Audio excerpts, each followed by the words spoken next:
when it comes to changing goals, what are some examples of how people can change goals? Because I think most people probably they're looking at, okay, well, we were aiming at 10% a year. Let's try to get 20% a year. That's their initial reaction when it comes to changing goals. Yeah. So that would be an example. You're making linear changes. All right. So that wouldn't necessarily be a plateau jump, although it's just a bigger change. Right. So if you said, I want to make a change in my goal that is if it's linear, right, you've always said, I want to increase by 20%, 10%. Now I'm going to go 20%, whatever.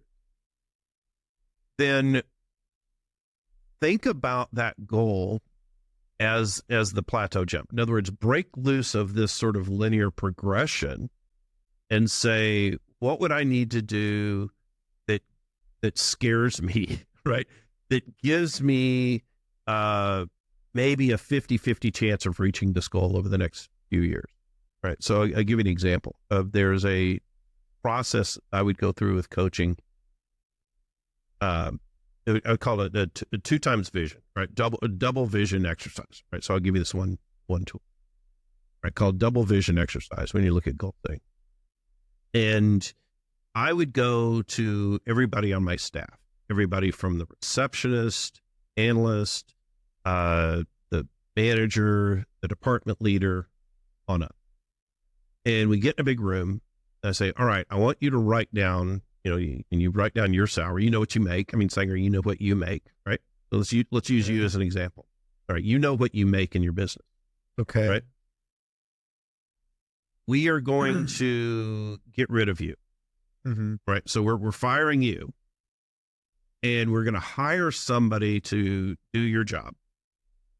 But we're going to pay that person twice as much as we're paying you. Right? And so I would have everybody do this. I said, me included. All right. So if I'm leading this company, I know what I make from running and owning and leading this company. But we're going to fire me. And we're going to bring in somebody, and we have to pay them twice what I'm making. Okay. What would have to change? All right, so let's take you for example. All right, we're getting rid of you from your company. We're going to bring in somebody. They're going to make twice what you're making right off the bat. What would have to change about that person? How would they be different from you? In order to justify that amount of money? Or, yep. Okay.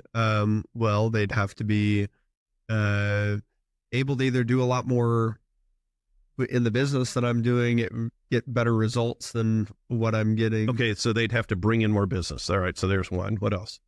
They'd have to be able to not also rely on me to do anything. Yeah, I don't want them to talk to me. All right, so they'd have to operate independently. Is that what you're saying? Sure. Okay, all right. They wouldn't need a lot of leadership or guidance, I guess. Okay, what else?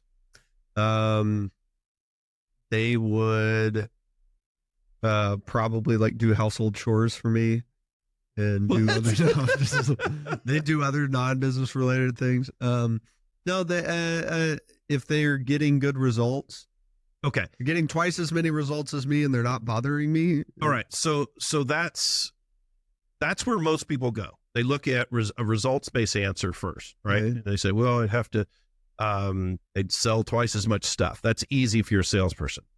But what if they're the mid-level marketing person, or they're the department manager or something like that, and it's not selling something, they're not on a commission, so they don't have that easy answer to say they just sell twice as much stuff.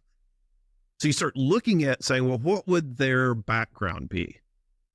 And I'd have them start visualizing all this to say, what would their office look if we're paying them twice as much? Oh, okay. I said, what kind of degrees would they have? What kind of technical competencies would they have? What kind of experience would they have?